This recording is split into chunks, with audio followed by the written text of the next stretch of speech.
The cargo ship Haniel's Dream moved through space like a whale swimming through dark water. Captain Jun Minho stood on the bridge, looking out at the stars. His coffee cup sat cold in his hands. He had been awake for 20 hours straight, but that was normal for long trips through dangerous space. "Captain," said Navigator Sol Moran from her station, "we are coming up on the Helix Nebula. The route through it will save us 3 days." June nodded. Other ship captains avoided the Helix Nebula. They said it was too dangerous. The gas clouds could hide pirates. The magnetic storms could destroy ship systems. Most aliens thought humans were crazy for flying through such places, but humans were different. They had been sailing dangerous waters on Earth for thousands of years. Space was just another ocean to them. "Take us in, Sol," June said. Nice and steady, the ship entered the nebula. Purple and blue gas clouds swirled around them like underwater currents. The stars disappeared behind the thick gas. On the bridge, the crew worked quietly. They had done this many times before. Engineer Hyun Kiwoo watched his screens carefully. The nebula's magnetic fields could cause problems with the ship's engines. "Everything looks good, Captain," he said. "Engines are running smooth." Communications Officer Ray Gina listened to radio signals from space. Most of the time, the nebula was quiet. But today, something was different. "Captain, I'm getting a strange signal." "It's very weak." "What kind of signal?" June asked. "I don't know. It's not human, not like any alien language I know either. But it's definitely artificial. Someone made it." June walked over to her station. The signal came and went like waves hitting a beach. "Where is it coming from?" Ray pointed to her screen, about 2 hours away. "Deep in the nebula." Security Chief Tae Bong-soo looked up from his weapons console. "Could be a trap, Captain. Pirates sometimes use fake signals to lure ships." Medical Officer Yun Nari also looked worried. "The regulations say we should report unknown signals to the Space Authority. Not investigate them ourselves," June smiled. His crew was right to be careful. But humans didn't become the best space sailors by being careful. They became the best by being curious and brave. "Sol, change course. Take us to the signal." "Yes." "Captain," the Haniel's Dream turned deeper into the nebula. The gas clouds grew thicker. The ship's lights cut through the darkness like searchlights on a foggy night. 2 hours later, they found the source of the signal. "My God," whispered Sol. A huge ship floated in the gas clouds ahead of them. It was bigger than 3 human cargo ships put together, but it was clearly dead. No lights. No movement, it just drifted like a piece of space junk. "I've never seen a ship designed like that," said Hyun. He was an expert on different types of spacecraft. "Look at those curves and that metal. It's not human, but it's not like any alien ship I know either." The ship looked old. Very old. Parts of its hull were damaged. But it was still in one piece. "The signal is coming from inside," said Ray. "It's getting stronger now that we're close." June studied the alien ship. Every instinct told him to be careful, but every human instinct told him to explore, to learn, to see what was inside. "Tae, prepare a boarding team." "High-end, get us some spacesuits ready. We're going aboard." "Captain," said Yun, "we don't know what's over there. Could be disease. Could be dangerous aliens." "Could be treasure," said June with a grin. "Could be new technology. Could be the discovery of a lifetime." This was why other aliens thought humans were crazy.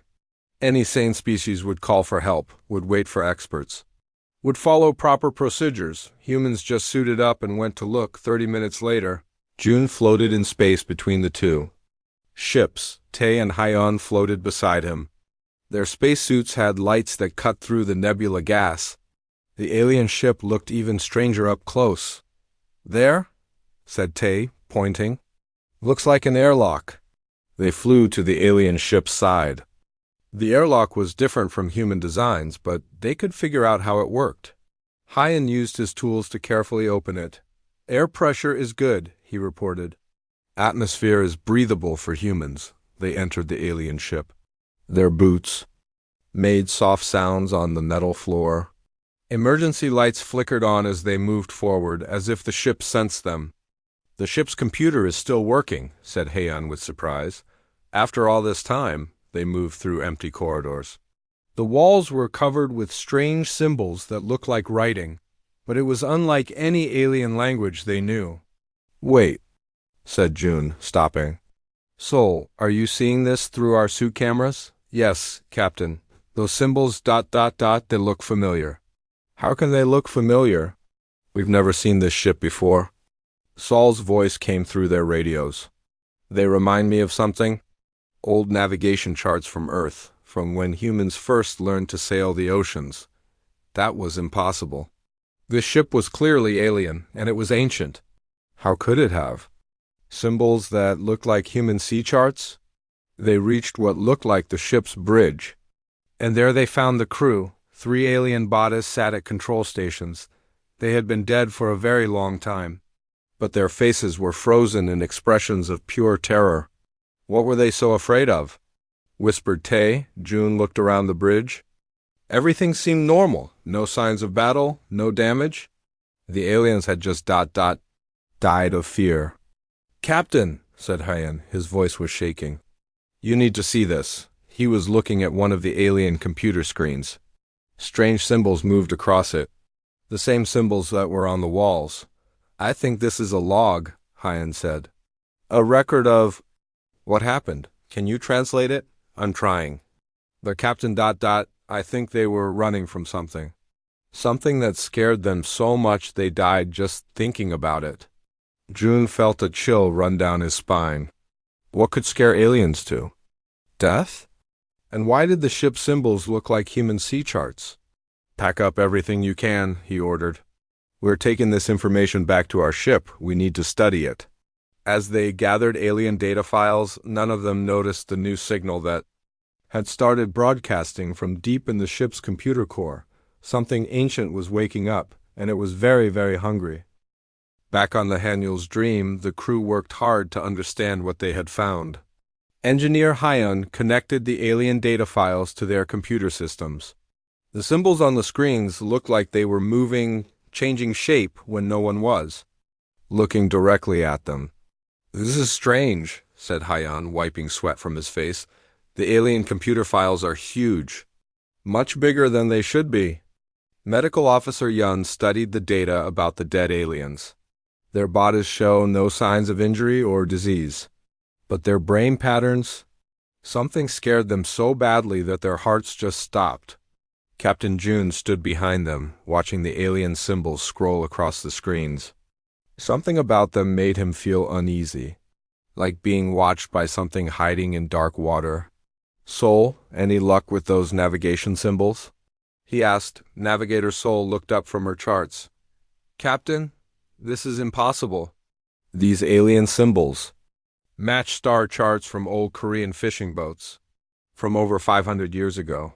How can aliens know about Earth's ocean maps?" Before June could answer, the lights on the bridge went out. Emergency lighting came on, painting everything red. The ship's computer spoke in a calm voice. "Warning. Unknown energy signature detected. All crew report to stations." "What's happening?"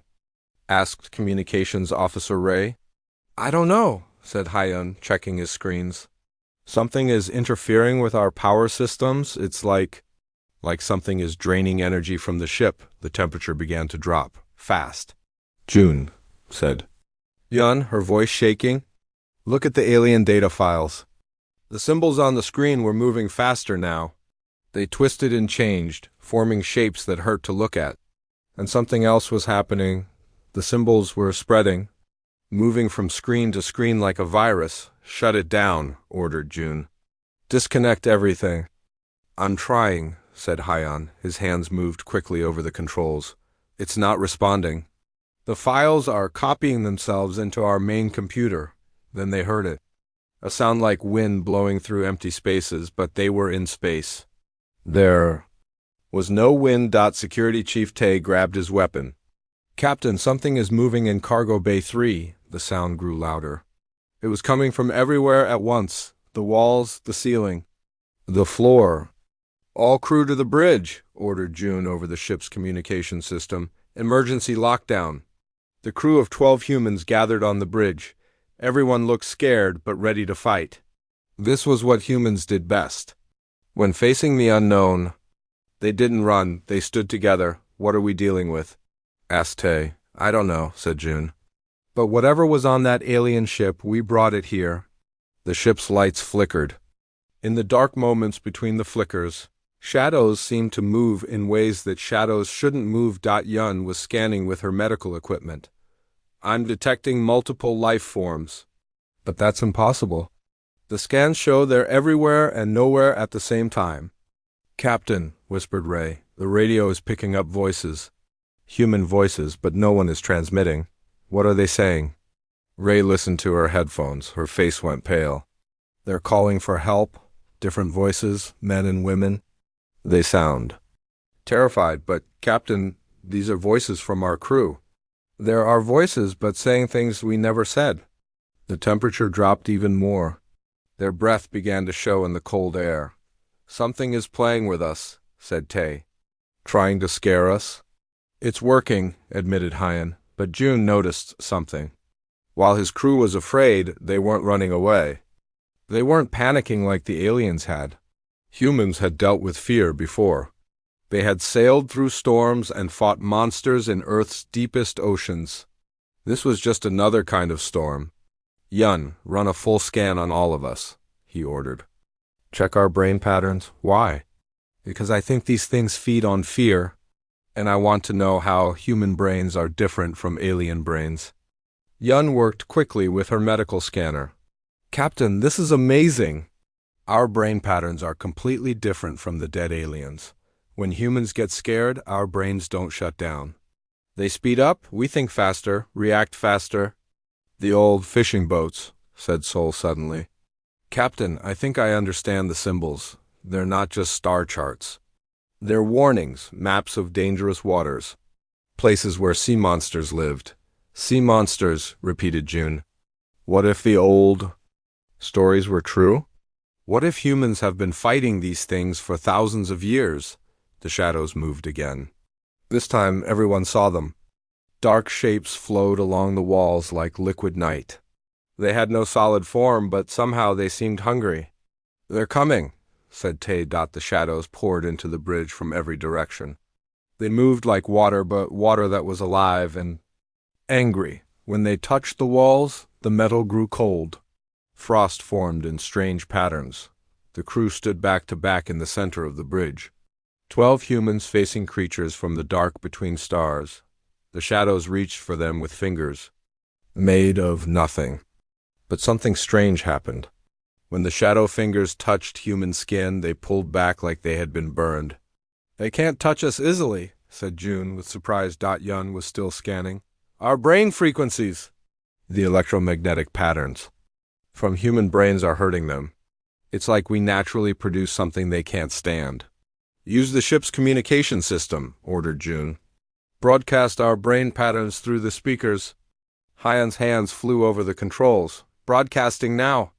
The ship filled with a high-pitched sound. It was barely audible to human ears, but the shadow creatures reacted like they had been hit with weapons. They twisted and writhed, trying to escape the sound. It's working, said Tay. They're retreating. But the creatures weren't gone. They pulled back to the edges of the room, staying just out of reach of the sound. And now the humans could see them more clearly. They were not really shadows. They were something worse. Creatures made of dark space itself, with too many teeth. And eyes that weren't really eyes, but holes that looked into terrible places. They're regrouping, said Sol. Getting ready for another attack. Then we get ready too, said June. Hyan, can you boost the frequency? I can try. But Captain, this is just the first wave? The alien ship's logs? There were hundreds of these things, maybe thousands. The creatures began to move forward again, slower this time. More careful, they were learning. Let them come, said June. Humans have been fighting monsters for thousands of years. We know how to adapt. The bridge grew colder. The shadows grew. Darker, and in the distance more ships were coming. Ships that brought hunger and darkness between the stars. The real fight was about to begin. The shadow creatures stayed at the edges of the bridge for 3 hours. They tested the human defenses, looking for weak spots. But every time they tried to attack, the sound from the ship's speakers drove them back. Communications Officer Ray worked at her station, trying to understand the signals coming from deep space. "Captain, I'm picking up transmissions. They're not random. Someone is controlling these creatures. What kind of transmissions?" asked Captain June. "Complex mathematical patterns? Like commands being sent to trained animals? But Captain ... The transmissions are coming from multiple sources. At least 6 different locations." Engineer Hyan looked up from his computer. "I've been studying the alien ship's data files.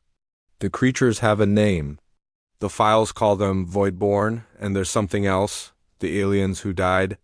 They weren't the first ship to encounter these things." "What do you mean?" asked Medical. "Officer Yun, there are records of dozens of ships, different alien species, all found dead with the same expression of terror. But here's the strange part.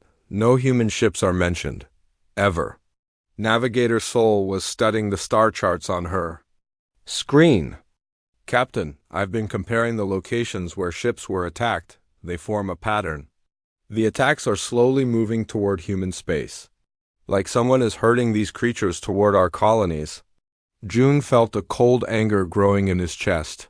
Someone is using these things as weapons. Against humans specifically. Security Chief Tay checked his weapon for the 10th time. "But why? Humans get along with most alien species. We trade with them, help them."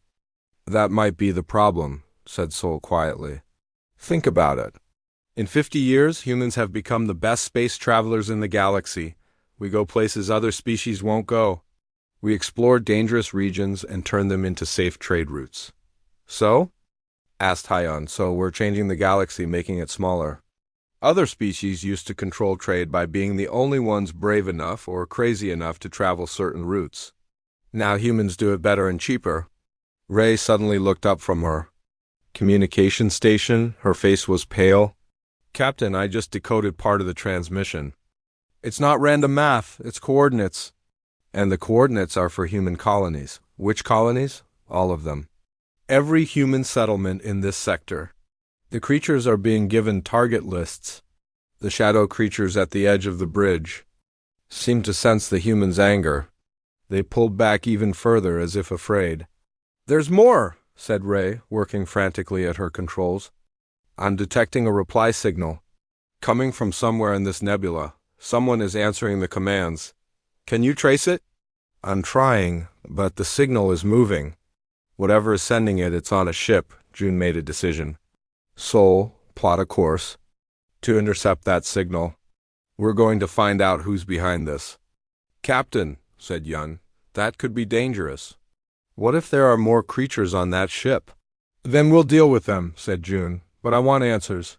The Haniel's dream moved deeper into the nebula, following the mysterious signal. The shadow creatures followed them, staying at a distance. They seemed to be waiting for something. 2 hours later, they found what they were looking for. A sleek alien ship hung in the gas clouds ahead.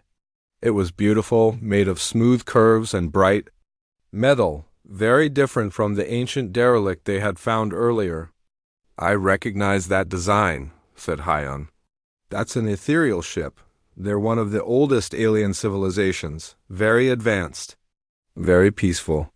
"Doesn't look peaceful to me," muttered Tay. Ray was monitoring all frequencies.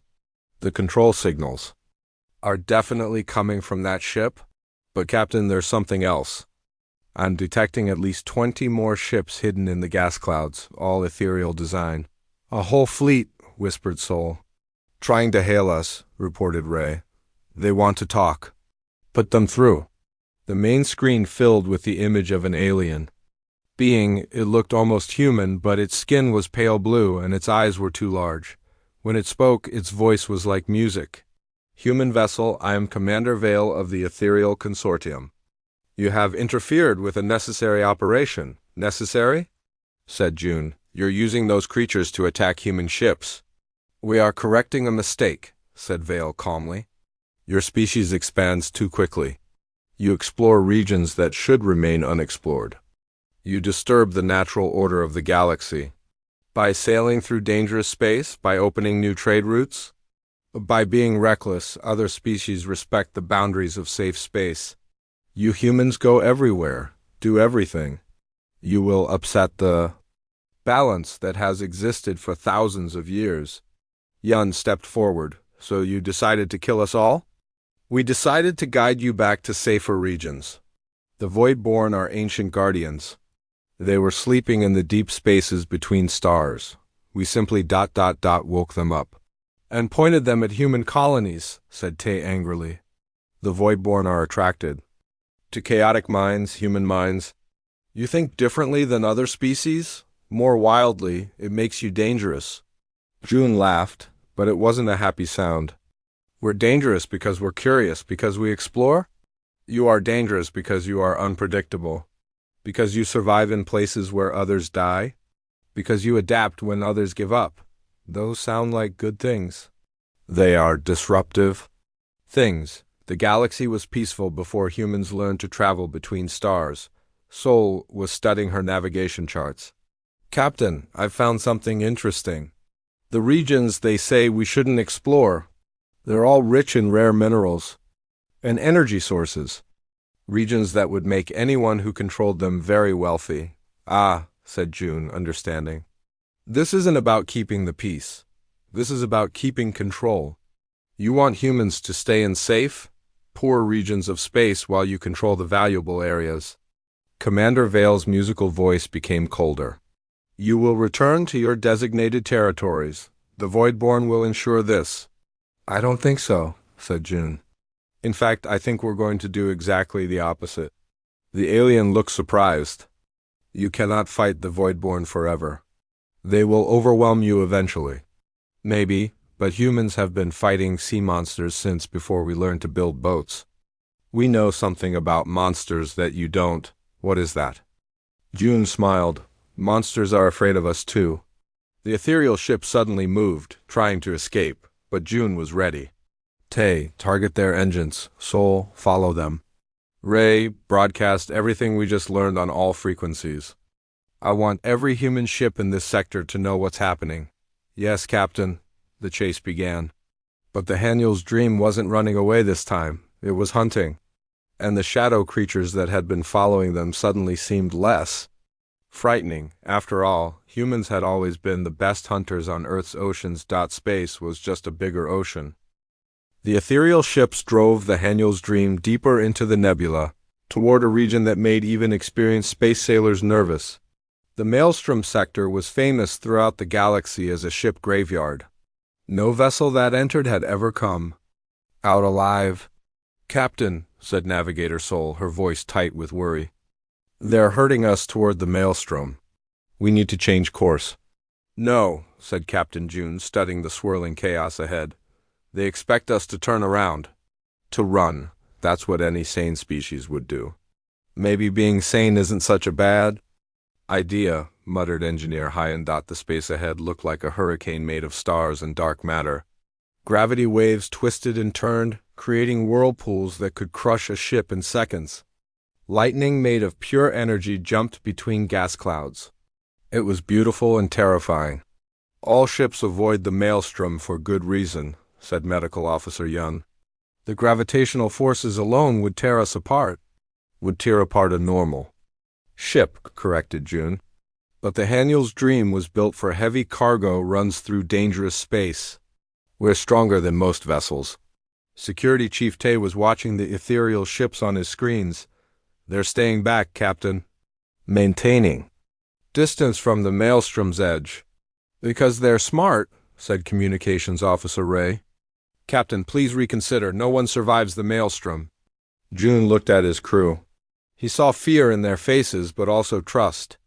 These people had followed him through asteroid fields and solar storms. They had fought shadow creatures from deep space. They were scared, but they weren't giving up. Sol, remember those old navigation techniques your grandmother taught you? The ones Korean fishermen used in typhoons? Sol looked confused. Captain, those were for sailing on water, in earth storms. Space is just another ocean. Storms are storms. Your ancestors sailed through typhoons that could sink modern ships. They didn't have computers or satellites. They used their eyes, their ears, and their instincts. But this is different. Space doesn't have currents like water, doesn't it? June pointed at the swirling gas clouds. Look at how that dark matter moves. See how the gravity waves push and pull. It's exactly like ocean currents, just bigger. Hyan was studying the sensor readings. Captain, if we're really going to try this, I need to modify the ship's systems. The magnetic storms in there will overload our electronics. Then turn them off. Use manual controls. Manual? Captain, no one flies manually anymore? The computers are too fast, too accurate. Computers follow programs. Programs that tell them the maelstrom is impossible to navigate. But humans don't always follow the rules. The ethereal ships were getting closer, trying to push them into the storm. Voidborn creatures moved in the shadows between ships, waiting for the humans to panic. All right, said June. Everyone strap in. Sol, take us into the maelstrom. But do it like your grandmother would sail into a typhoon. Read the water, feel the current. Space doesn't have water, Captain. Then read the energy flows. Feel the gravity currents. Trust your instincts instead of the instruments. The Haniel's dream moved toward the edge of the cosmic storm. Immediately, alarms began screaming. The ship shook as gravity waves hit it from different directions. Instruments are going crazy, reported Heian. I'm switching to manual control. Good. Sol, talk to me. What do you see? Sol stared out at the swirling chaos. At first, it looked like random destruction. But slowly, her trained navigator's eye began to see patterns. There, she said, pointing, that current of dark matter. It's moving in a spiral, but the center is calmer. Like the eye of a hurricane, said June. Yes, and over there, those gravity waves, they're regular, like ocean swells. If I time it right, I can use them to push us forward instead of fighting against them. The ship entered the maelstrom. Outside, the universe went insane. Gas clouds the size of planets spun past the windows. Lightning that could power a star jumped from one side of the ship to the other. The hull groaned under stresses that should have torn it apart, but Sol navigated like her ancestors had navigated Earth's storms. She watched the energy patterns, felt the rhythm of the cosmic waves. When a gravity current tried to pull them toward a dangerous area, she used another current to push them away. This is impossible, whispered Ray. We should be dead. We're not dead because we're not trying to fight the storm, said June. We're riding it. Han was working frantically to keep the ship together. Parts that should have broken were holding. Systems that should have failed were working perfectly. Captain, it's like the ship knows what we're trying to do. Like it wants to help? Human ships are built by humans, said June. Maybe they understand human instincts. For 6 hours, they sailed through the cosmic hurricane. Behind them, the ethereal ships waited at the edge, certain that the humans were dead. The voidborn creatures couldn't follow into the storm. The chaotic energy was too much even for them. Captain, said Sol suddenly, I'm seeing something ahead. In the eye of the storm. Through the swirling gas and energy, a shape began to appear. At first, it looked like just another piece of space debris. But as they got closer, they could see it was a ship, a human ship. That's impossible, said Young. No human ship has ever been in the maelstrom before. Hyan was scanning with the few instruments that still worked. Captain, that ship is old. Very old. The design? I think it's from the first wave of human space exploration, maybe 800 years ago. The colony ships? Whispered Sol. The first humans to leave Earth. Most of them were never heard from again. The ancient ship hung in a pocket of calm space at the storm's center. It was huge, built to carry thousands of people, and somehow it was still intact. Life signs? asked June. Yun checked her medical scanners. Faint, but yes. There are people alive on that ship, in some kind of suspended animation. They've been sleeping for 800 years, said Ray with amazement. Tay was studying the ship's position. Captain, this spot is perfectly protected. The storm's eye never moves. They found the one safe place in the entire maelstrom. Or they created it, said June thoughtfully. Sol, can you dock with them? I think so. The storm is calmer here. But Captain, what if they don't want to be awakened? What if they chose to sleep? Then we'll ask them. But first, let's see if they know anything about fighting void-born creatures. As the Haniel's dream moved toward the ancient colony ship, June couldn't shake the feeling that they were meant to find this place. That somehow their ancestors had known this day would come. The ship was called the New Bizan, and carved into its hull, barely visible after centuries in space, were the same symbols they had found on the alien derelict, the symbols that looked like old Korean sea charts. Sol, said June quietly, I think our ancestors have been fighting these creatures for a very long time. How is that possible? I don't know, but I think we're about to find out. The two ships came together in the eye of the cosmic storm, surrounded by chaos but safe in their small bubble of calm space. And for the first time since the journey began, Captain June felt like they might actually win. The airlock between the two ships opened with a sound like a deep breath. Captain June led his crew into the ancient colony ship New Bizan. The corridors were dark, but emergency lights flickered on as they moved forward, triggered by sensors that had waited 800 years for this moment. The ship's computer is still working, said Engineer Heian with amazement. After all this time. More than working, added Communications Officer Ray. It's been maintaining itself, repairing damage. Learning. The walls were covered with the same symbols they had found on the alien derelict ship. But here the symbols were carved deep into the metal, like they were very important, like they were meant to last forever. Navigator Sol studied the markings. These aren't just navigation charts, they're instructions, battle plans. Battle plans for what? Asked Medical Officer Yun. For fighting something in space, said Security Chief Tay. Look at these diagrams. Ships working together, formation flying. This is military strategy. They reached the ship's central command center. It was enormous, built to coordinate the activities of thousands of colonists. But now it was quiet except for the soft hum of life support systems. The colonists are in the hibernation decks, said Yun, checking her medical scanner. Deck 7 through 12. About 3,000 people total? All still alive? Asked June. Yes, but their sleep cycles are controlled by the ship's computer. It's been keeping them safe all this time. Heian was studying the command computers. Captain, this ship's database is huge. Much bigger than it. Should be for a simple colony mission? They were carrying something else. Information about... Oh my God. What is it? They were running away, not just exploring or looking for new worlds. They were fleeing, and they brought detailed records. Of why?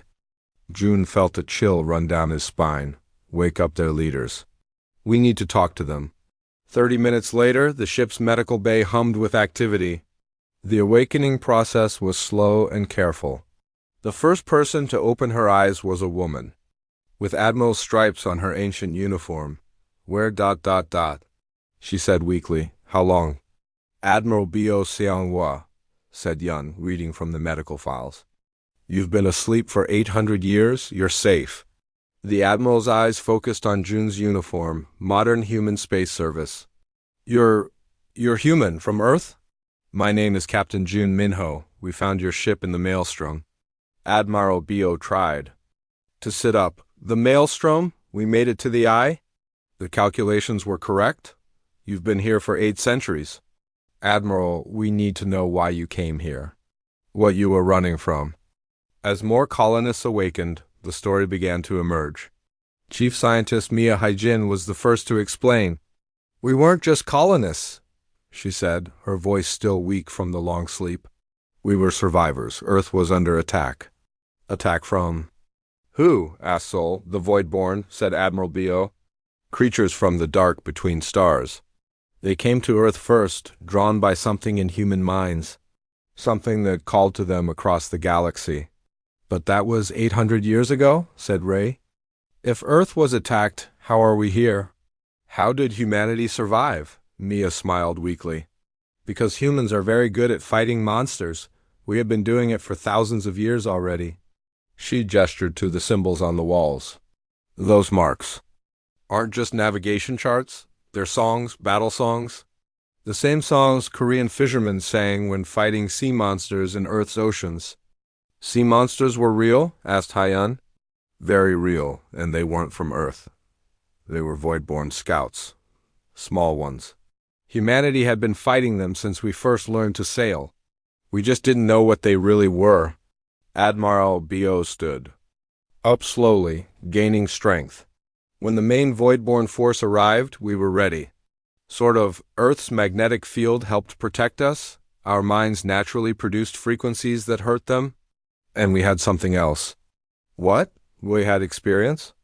Every culture on Earth had legends of sea monsters, kraken, leviathans, dragons that rose from deep water.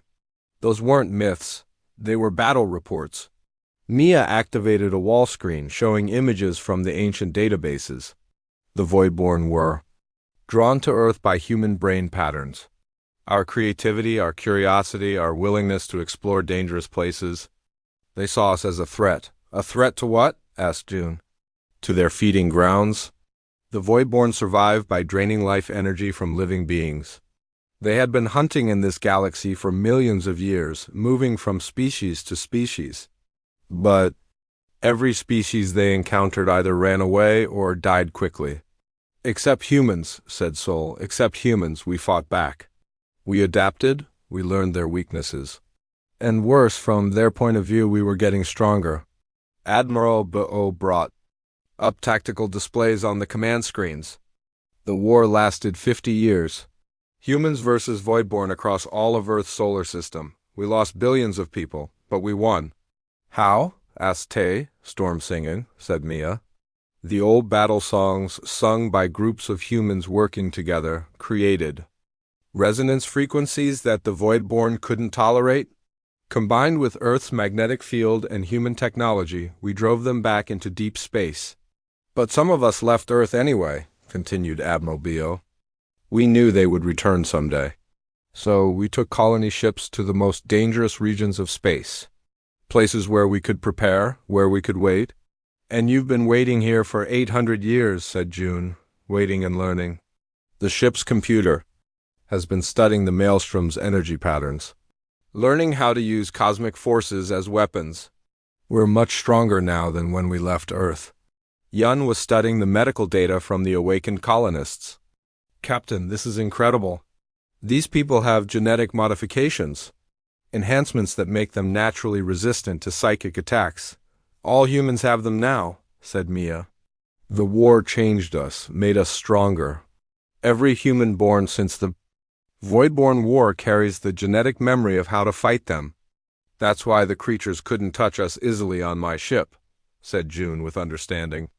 And why the Ethereal Consortium fears you, added Admiral Bo. They knew about the ancient war. They thought the Voidborn were defeated forever. But when humans started expanding into space again, exploring dangerous regions, the Consortium got scared. Scared of what? Scared that humans would become too powerful, and that you would discover your true nature as Voidborn hunters. So they woke up the remaining creatures and tried to use them against human colonies. Mia laughed, but it wasn't a happy sound. They made a terrible mistake. The Voidborn aren't pets. They can't be controlled forever. And now they're awake and hungry. How many are there? Asked Tae. Thousands. Maybe tens of thousands. All through this region of space. The command center fell silent as everyone absorbed this information. But we can fight them, said June finally. We have before. Yes, said Admiral Bo. But this time we have advantages our ancestors didn't have. We understand space. We have better technology and we have something else. What? She smiled and gestured toward the swirling chaos outside the ship. We have the Maelstrom. 800 years of studying cosmic storms has taught us how to use them as weapons. You want to turn the storm into a trap, said Sol with amazement. Exactly. The Voidborn are hunting us. Let them come. We'll be ready. As the colonists continued to awaken, Captain June felt something he hadn't felt since the journey began. Hope. Humanity had fought these creatures before and won. Now they would do it. Again, but this time they would end the threat forever. 3 days later, the trap was ready. Captain June stood on the bridge of the Haniel's Dream, now connected to the ancient colony ship New Bizan by docking tubes and power cables. Both ships worked together like partners in a deadly dance. Admiral Liu Xiongwa commanded from the New Bizan's bridge while the awakened colonists prepared weapons that had been sleeping for 800 years. Chief Scientist Mia Haijin worked with Engineer Haiyan to combine old and new technology in ways that should have been impossible. Status report, ordered June. All systems ready, reported Haiyan. The harmonic generators are online. Storm singers are in position. Throughout both ships, groups of humans sat in circles, practicing the ancient battle songs. The melodies were simple, but when sung together, they created frequencies that made the void-born creatures weak and confused. Enemy contacts? Asked. Security Chief Tay, Navigator Sol checked her sensors. The ethereal fleet is moving toward the Maelstrom, 15 ships, and they're bringing friends. On the main screen, the approaching fleet looked like a dark cloud against the stars. Ethereal vessels moved in perfect formation, accompanied by shapes that hurt to look at directly. Hundreds of void-born creatures swam through space like sharks, following a ship. They think they have us trapped, said Communications Officer Ray. The consortium is broadcasting on all frequencies. They're demanding our surrender. What are they promising? Asked Medical Officer Yun. Quick death instead of slow death. How generous of them. Admiral Bo's voice came through the communication. System. Captain June, are your people ready for this? As ready as anyone can be for fighting space monsters in a cosmic hurricane. Remember, the key is coordination. Both ships must work together. If we lose synchronization, the storm will destroy us instead of helping us. June looked at his crew. Navigator Sol sat at her station, hands steady on the controls. Hin monitored power systems that were pushed far beyond their normal limits. Tay checked weapons that had been modified to work in impossible conditions. Ray listened to signals from across the galaxy, ready to broadcast their victory to every human colony. Yun monitored the life signs of 3,000 colonists who had awakened to fight an ancient enemy. All stations report ready, said June. Then let's show these creatures why humans are the best sailors in the galaxy, said Admiral Bio. The ethereal fleet reached the edge of the maelstrom and stopped. They knew the storm was dangerous, but they also knew the humans were trapped inside it. Commander Vale's voice came through on the radio. Human vessels, you have nowhere to run. Surrender now, and we will make your deaths quick. Counteroffer, replied June. You surrender to us, and we won't let the storm tear your ships apart? You are trapped in a cosmic hurricane. You have no power here. That's where you're wrong, said Sol, starting the maneuver they had practiced for 3 days. We're not trapped in the storm, we are the storm. The Haniel's Dream and the New Bizan began to move in perfect synchronization, not fighting against the Maelstrom's chaotic forces, but using them. The ships rode gravity waves like surfers riding ocean swells. They used magnetic storms to accelerate and change direction. Impossible, whispered one of the ethereal officers. No one can control a maelstrom. Humans can, said Admiral Bo. We've been practicing for 800 years. The 2 human ships moved through the cosmic storm like they were dancing. When gravity currents tried to pull them apart, they used other currents to stay together. When energy storms threatened to overload their systems, they channeled the power into their weapons. And all through both ships, humans sang the ancient battle songs. The void-born creatures felt the singing first. The harmonies created frequencies that made them writhe in pain. They tried to escape back into deep space, but the ethereal ships were in their way. The creatures are turning on us, reported an ethereal captain. They're attacking our ships. Impossible, said Commander Vale. We control them. No, said Mia over the radio. You woke them up, but nobody controls the Voidborn. They're predators. And when they're hurt and confused, they attack everything around them. The ethereal fleet found itself fighting the very weapons they had tried to use against humanity. Void-born creatures, driven mad by the human singing, began tearing apart alien ships, but that was only the beginning. June and Admiral Bio executed the most dangerous part of their plan.